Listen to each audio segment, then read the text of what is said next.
Ser podcast.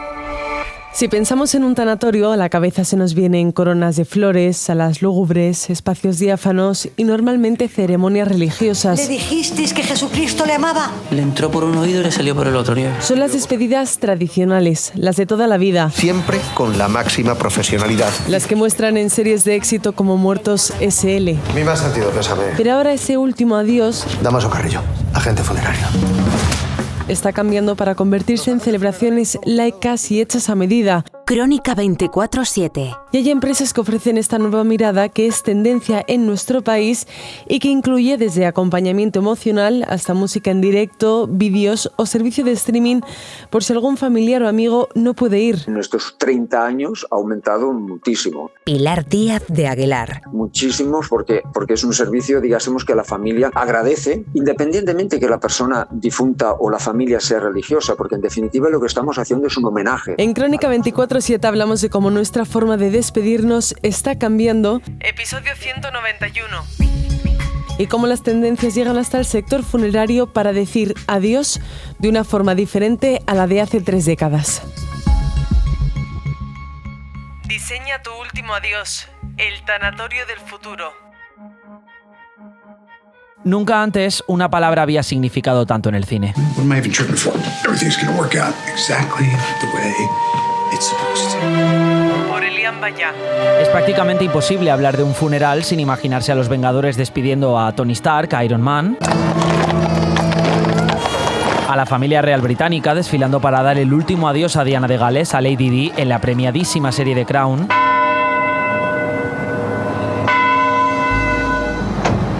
o a toda la mafia diciendo hasta nunca a la gran figura de Vito Corleone.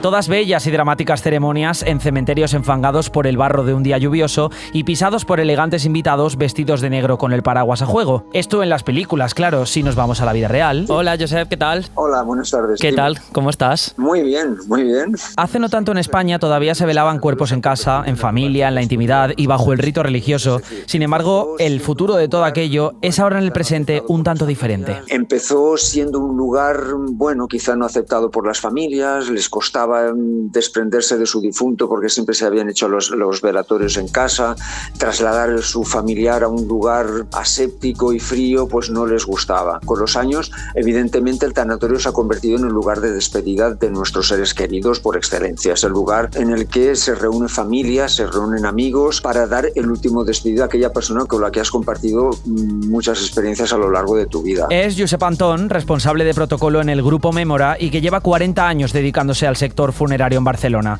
Nos explica la importancia que han tomado los tanatorios en la actualidad, siendo un lugar de paz donde despedir a nuestros seres queridos, delegando toda la responsabilidad en los profesionales del sector. En la misma línea habla Javier Santoro, que es sociólogo. ¿Qué supone que la mayoría de velatorios hoy se hagan en tanatorios? Sobre todo una gestión externalizada y profesional de todo el proceso, lo cual es cómodo en ese momento tan duro, pero también es más aséptico. Podríamos decir que la muerte hoy ha perdido espacio y tiempo de la vida cotidiana de la sociedad española. Porque la ceremonia es, para los dolientes, muy importante para cerrar el ciclo de la vida de su ser querido. Así lo explica Beatriz Elena Estrada, que es psicóloga especializada en duelo. Es muy importante para los dolientes porque es su manera de despedir a su persona querida y hace parte de cerrar un ciclo, el ciclo de la vida. Estar presentes en ese cierre, hacer un homenaje a su persona querida, estar acompañados por la gente es importante y por eso los rituales tienen tanto sentido. Unos con alegría, otros a su manera, pero todos con la misma finalidad, saber despedir a la persona. Muchas veces lo hacen con alegría, son holgorios y demás,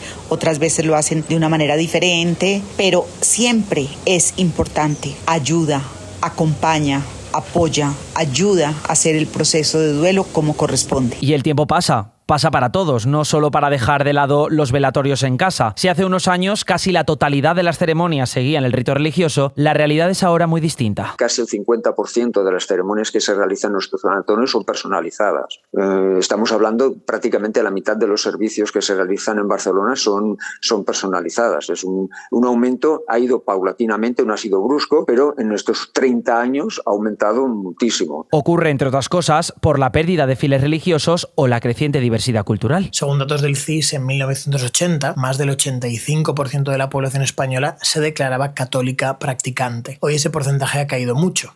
En el barómetro de 2024 se mostraba que solo alrededor del 18% acude a misa semanalmente. También hay un cambio cultural importante, y es que las nuevas generaciones quieren que la ceremonia refleje la vida y la personalidad del fallecido. A esto se suma también la creciente diversidad cultural en España, con personas de distintas creencias o sin ninguna creencia. El resultado es que muchos tanatorios han incorporado servicios laicos, con oficiante, con música, lecturas, proyecciones. Un servicio, el de las ceremonias laicas o personalizadas, que según explica Josep Antón, además de ser contratadas para evitar en sí las tradiciones cristianas, también llaman la atención por centrar la atención del acto en la vida de la persona difunta, con una variedad de servicios que la distinguen de un funeral clásico al uso. Es una manera de despedir de una manera única y especial al ser querido, a tu familiar, a aquella persona con la que has compartido experiencias y vivencias a lo largo de tu vida. Son unas ceremonias, digásemos, no religiosas. La utilización de diversos elementos, como puede ser la música o pueden ser las imágenes. Se realiza toda una ceremonia en la que el protagonista, que es la persona difunta, es el centro de la ceremonia. Una ceremonia hecha completamente a medida y cuyo límite establece la familia. No hay ninguna reglamentación ni ninguna limitación. Es decir, la familia organiza esa ceremonia como ellos consideran lo más apropiado para ese familiar. Entonces, tecnológicamente, efectivamente, se ofrece el servicio de streaming cada vez más, es decir, cada vez más las familias, pues, por circunstancias, sobre todo profesionales, las familias cada vez son más dispersas, no pueden reunirse para el día de la ceremonia físicamente en el tanatorio, con lo cual entonces se les ofrece a la familia el servicio de streaming y otros elementos, el tema fotografías, vídeos, música. ¿Y quiénes son los potenciales clientes de estas ceremonias personalizadas?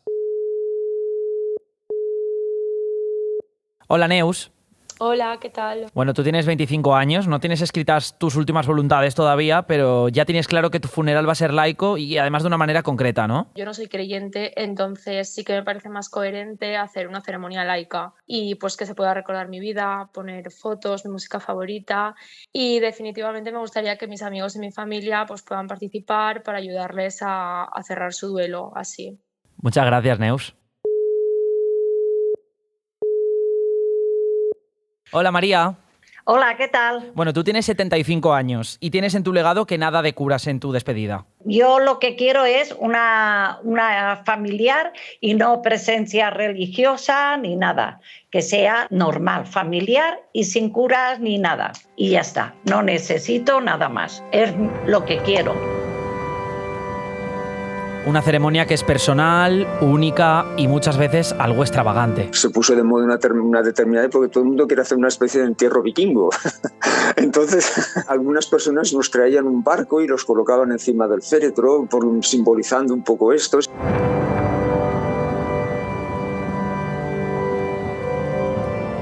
Una ceremonia que, además de ser irrepetible, logra llenar de paz a todo aquel que sufre la pérdida de un ser querido. Esa ceremonia ha sido tan bonita, ha sido tan emotiva, que bueno, que cierro la puerta de casa, pero a partir de ese momento me encuentro tranquilo para afrontar ese momento.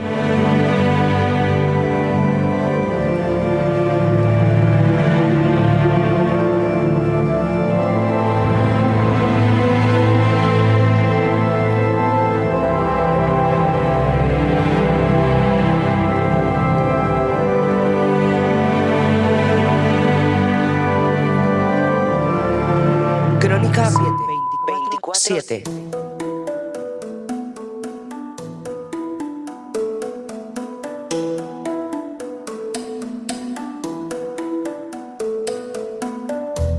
Glovo entrega 13 pedidos por segundo. 30 millones de personas han utilizado la aplicación solo este último año. Sus mochilas amarillas se dejan ver en cerca de 2.000 ciudades.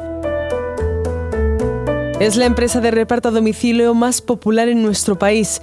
Su éxito no se puede negar y si alguien es testigo es la cuenta bancaria del CEO, de Óscar Pieg, una de las personas más ricas de España. Muchos necesitamos repartir en días de lluvia porque no nos podemos permitir librar un día. Sin embargo, las controversias que le rodean también son innegables. Salí de la casa a las 9 de la mañana y no paré. salarios. Yo alquilo la cuenta, 60% para mí y 30% para el jefe de la cuenta. Glovo ha tenido una década a sus riders como falsos autónomos, ha acumulado juicios, demandas y multas de inspección de trabajo por este modelo laboral que este julio aseguró que dejaba atrás después de una guerra sin cuartel desde el Ministerio de Trabajo. Que el peso de la ley va a caer sobre ellos, sin lugar a dudas. Por tanto, bienvenida esta noticia, la democracia ha ganado. En Crónica 24/7 analizamos cómo ha sido la primera década de esta empresa que aspira a ser una de las 10 que más facturan en España, pero la que acompaña una cara B que no ha pasado desapercibida ni por los usuarios, ni por el gobierno, ni por los tribunales. Feliz cumpleaños, Glovo. 10 años de éxitos y de controversias. Por Paul Valero. Una sala grande, diáfana, salpicada por el amarillo de las mochilas de reparto, trabajadores vestidos con camisetas y tejanos y grandes ventanales como si fuera Silicon Valley. Sin embargo, no estamos en California, estamos en Barcelona, en el Poblenou, en la celebración del 10º aniversario de Glovo. En primera fila, ni más ni menos que el presidente de la Generalitat. Salvador Illa, por primera vez, tiende la mano al gran unicornio de la economía catalana. Nosotros movem empreses com Glovo a Barcelona, però movem també empreses que adaptin el seu esquema de negoci a les regulacions, a que diuen les institucions, i ho heu fet. I això jo ho vull reconèixer, ho vull agrair, y vinc aquí por això. Queremos empresas que adapten su esquema de negocio a las regulaciones y lo habéis hecho, decía el presidente. ¿Cómo llegó Óscar Pierre a recibir el apoyo del máximo mandatario de la Generalitat, de la patronal de las grandes empresas catalanas y de los principales sindicatos? Yo siempre digo que mis primeros 7 años de Glovo, mi trabajo era mendigar dinero full time. Y cuando se acababa mi jornada laboral, por la noche, gestionaba la empresa casi. Rondas de inversión, noches sin dormir, contaba Pierre en Nude Project, uno de los podcasts de moda. En solo 4 años, Glovo se convirtió en un llamado unicornio, una empresa que no cotiza en bolsa, valorada en más de 1.000 millones de dólares, y en 2022 les compró el gigante alemán Delivery Hero. Hoy entregan 13 pedidos por segundo en 1.800 ciudades. Y en la otra cara de la moneda, los repartidores. Trabajo Glovo con la bicicleta 10 horas al día trabajo. 10 horas, 11 horas, ¿sí me entiendes? Todo el día en la calle. Para uno llevarse que mínimo 50, 30, 20. Yo voy a la universidad por la mañana y por la noche yo trabajo como repartidor. Yo gano 20, 25 euros y no puedes hacer nada para pagar la habitación. Repartidores autónomos que cobran por pedido, tienen que poner ellos la bici o el patinete, no tienen seguro ni derecho a baja médica, ni tampoco un comité de empresa que vele por sus intereses. Un trabajo que atrae a muchas personas que acaban de llegar al país. De hecho, 2/3 de los riders han nacido fuera de España y hay muchos más que no tienen permiso de trabajo, pero reparten alquilando la cuenta a alguien para poder ganar algo de dinero. Empecé hace un año, o sea, llegué y enseguida empecé a trabajar de esto, porque es el único trabajo que hay de negro, o sea, como para trabajar, uno indocumentado. Por los momentos como estoy, por los momentos indocumentado, entonces no me gusta estar en la casa sin hacer nada, entonces prefiero trabajar indocumentado que estar robando y haciéndole daño a otras personas. Durante estos años, Glovo ha acumulado más de 200 millones de euros en multas de inspección de trabajo y cuotas no pagadas de la Seguridad Social. Varias sentencias, incluso del Supremo, han reconocido que la empresa ha empleado repetidamente a decenas de miles de falsos autónomos. Y por si fuera poco, en 2021 el Congreso aprobó la llamada Ley Rider para parar los pies a las plataformas de reparto a domicilio que utilizaban el modelo de falsos autónomos. Que no queremos ni jefes, como pasaba en el pasado, que griten, ni queremos tampoco dispositivos móviles que nos penalicen. Desde Glovo lamentan que el Ministerio les ha tenido durante años en el punto de mira. Sin embargo, los repetidos incumplimientos de la legislación laboral han llevado a un juzgado de Barcelona a abrir un caso penal y a citar al CEO, Óscar Pierre, a declarar como investigado por un delito contra los derechos de los trabajadores. ¿Cómo ha ido la declaración? Un caso que puede llegar a juicio a finales de año. Su defensa es decir que el modelo ha evolucionado, podría considerarse una reparación. Lo que pasa es que la reparación también requiere del reconocimiento de los hechos. Y justo el día antes de declarar, Óscar Pierre dio un golpe de timón.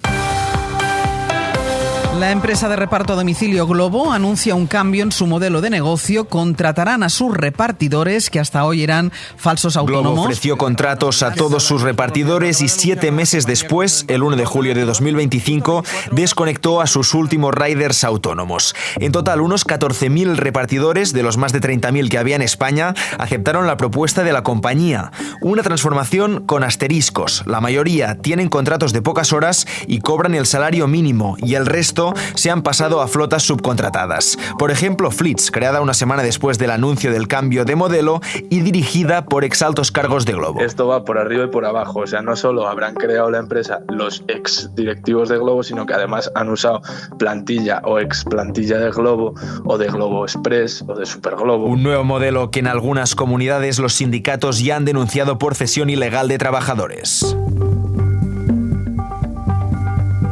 En estos 10 años, el camino de Glovo ha estado lleno de otras batallas judiciales. Algunas las han perdido, por ejemplo, en la Comisión Europea, que les multó con 329 millones de euros por haber creado un cártel con Delivery Hero, su empresa matriz, y repartirse el mercado antes de fusionarse. Que se repartieron el mercado, decidieron cuáles eran los mercados nacionales que ocuparía cada una de ellos, de tal manera que nosotros como consumidores simplemente tendríamos que conformarnos con aquel que nos ofrecía ese servicio de comida. Y otras las ha ganado. Ha esquivado la demanda de Just Eat, que acusaba a Glovo de ganar cuota de mercado de manera desleal con su modelo de falsos autónomos que tenía menos costes. Cuando llegas del trabajo quieres Glovo. El ingrediente que no falta es Glovo. Si te quedas sin pañales, pide un Glovo.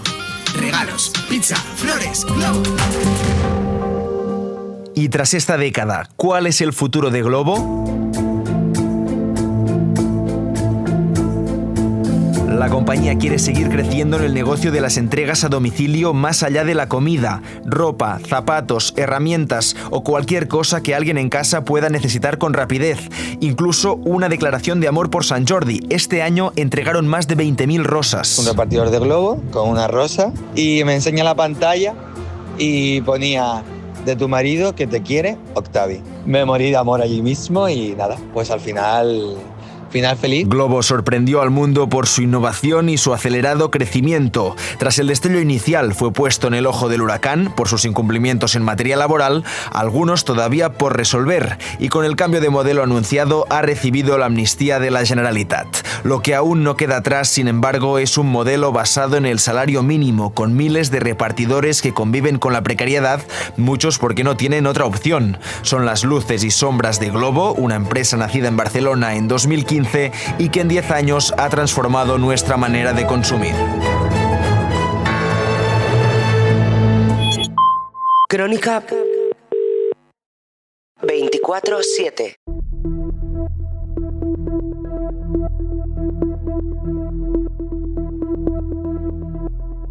Los datos del Instituto Nacional de Estadística confirman una tendencia clara. El turismo en campings, apartamentos, albergues y casas rurales ha crecido casi un 10%. Los turistas se salen de los hoteles, de lo tradicional, cuando piensan en viajar, aunque no lo hacen del todo porque realmente buscan otro tipo de costumbres. Mira, para mí venir a Villanes es como volver a la infancia. Es fijarme en todo, en cada piedra que hay en el pueblo. Como los entornos rurales gallegos, y es que las zonas más despobladas se llenan de vida en verano. Cuando vas hacia el río, paso por ahí y es que veo a mi madre con la ropa y eso me vuelve a la infancia total, me da una paz, una tranquilidad. En Crónica 24/7 analizamos los efectos positivos y negativos, como que hay zonas que no están preparadas para abarcar esa diferencia de población de este fenómeno que llena los concellos hasta 2, 3 y 4 veces más durante los meses de verano. Pueblos vacíos, veranos llenos. El rural gallego rejuvenece. Por Lara Salgado. Cuando cerramos los ojos y pensamos en el rural gallego, sobre todo en los pueblos del interior, se nos vienen a la mente sonidos como estos.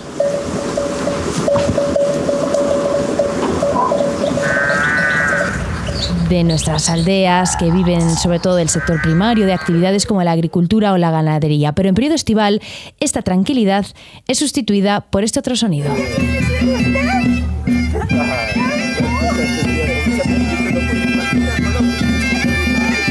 gaitas, la fiesta, las alboradas, todas las fiestas populares, también los reencuentros, esos abrazos entre los que se han ido porque han tenido que trabajar en la ciudad o fuera de Galicia y los que siguen con su vida en el pueblo, esos que precisamente se dedican al sector primario. Y es que según los expertos son precisamente los emigrantes los que retornan.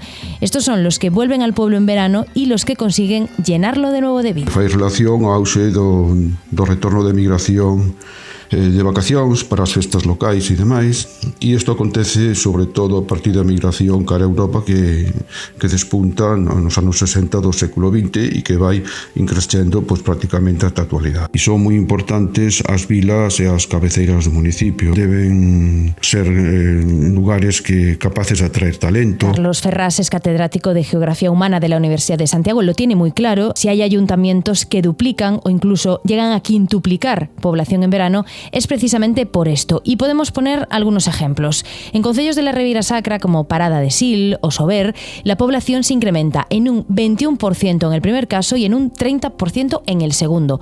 Un fenómeno que no solo afecta al interior de las provincias de Lugo y Ourense, las más despobladas en Galicia, sino también a localidades más al norte, en A Mariña. Ahí se incrementa, por ejemplo, en un 43%. Pero lejos de la costa aparecen municipios como a Teixeira. Es uno de los concellos más envejecidos de todo el territorio. Esta pequeña localidad es inferior a los 400 empadronados, pero recibe a más de 160 veraneantes. Y lo mismo sucede en otra localidad en Lugo, en este caso en Antas de Ulla. Para mí, yo he tenido una infancia que no puedo decir que es mala. Lo que pasa es que, las circunstancias tienes que buscar otro medio de vida.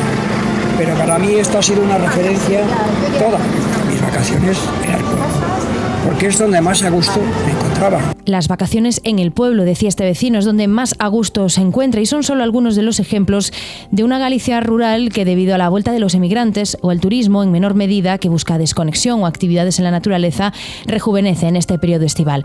En Ourense esto sucede en lo que el alcalde de esta pequeña localidad denomina de esta curiosa manera. Nos chaman o Sanxenxo do interior, porque somos o concello do rural galego que máis aumenta en población, que multiplicamos por 5 ou por 6. Sanxenxo del interior, dice Xosé Miguel Pérez. Se trata de San Xoán de Río, que, como ha dicho su alcalde, quintuplica la población en verano. Pasan de apenas 500 habitantes, es uno de los concellos gallegos más pequeños, junto a Teixeira, a superar los 3.000. Hemos hablado con su alcalde, nos cuenta que fue este mismo año cuando se abrió el primer hotel en la localidad y él se sumó un poquito después una casa de turismo rural. Y es que las motivaciones de los que llegan por estas fechas a San Xoán de Río son variadas, pero no son muchos, o al menos de momento, los que optan por este municipio por una cuestión meramente turística. La mayoría son vecinos de la localidad, vecinos que se han ido fuera y ahora vuelven en este periodo estival, o también trabajadores que tras la pandemia ven en este municipio un buen sitio para teletrabajar. Nos anos, en 1980 éramos 3.000 habitantes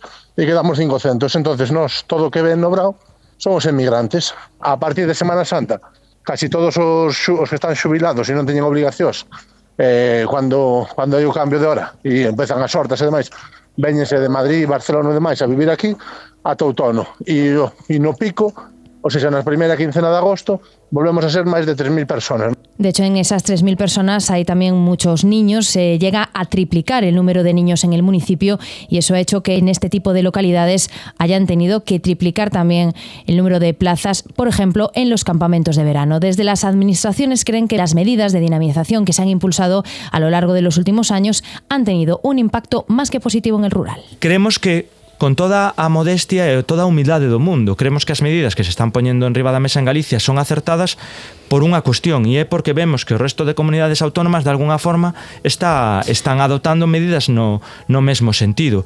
Os seus efectos verémolos pois cun pouco de tempo a medio e longo prazo. Jacobo Rey es el director xeral de Dinamización Demográfica. Veremos efectivamente si estas políticas de dinamización han sido no acertadas.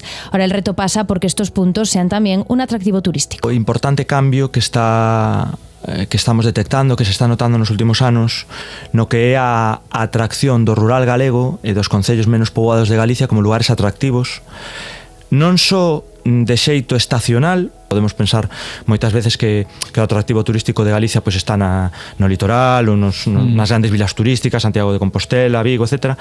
Pero o certo é que os datos o que nos din é que hai moitas comarcas en Galicia de ámbito eminentemente rural no que hai un atractivo turístico moi importante. Esto dice el director xeral de Dinamización Demográfica, Jacobo Rey, pero la realidad es que hay localidades del interior de Ourense, como por ejemplo Cualedro, que a día de hoy no tienen ningún hotel, tampoco ninguna casa de turismo rural, y otras como San Xoán de Río, en donde, nos ha dicho el alcalde, se acaba de abrir el primero este verano. Por eso el experto que hemos consultado cree que hay que hacer todavía mucho más. El grosso de la población que llega sigue siendo consecuencia de esa emigración. En zonas de costa desde los años 70 y 80 y en el interior a partir del año 2000. Apunta a una diferencia muy notable entre verano e invierno e insta a las administraciones a que sean capaces de aprovechar ese potencial para fijar población, algo que en su opinión no se está haciendo en la actualidad. Aproveítase ben, hai que decir que evidentemente non, no sentido de que se dan circunstancias como saturación das infraestructuras de saneamento, auga, servicios sanitarios, etc. E isto impacta negativamente e ademais fai medrar a factura do custe social para as institucións públicas. Esta poboación estival non está empadroada e nos concellos donde se recibe, e isto é un problema porque deben recibir. Para este experto, esta población estival tiene consecuencias positivas, se genera riqueza, pero también un impacto negativo. Dice Carlos Ferraz que estos municipios no suelen estar adaptados ni en cuanto a infraestructuras, ni servicios públicos, ni tampoco en relación a las redes de saneamiento. Ese es, en su opinión, el gran desafío al que deben hacer frente las administraciones.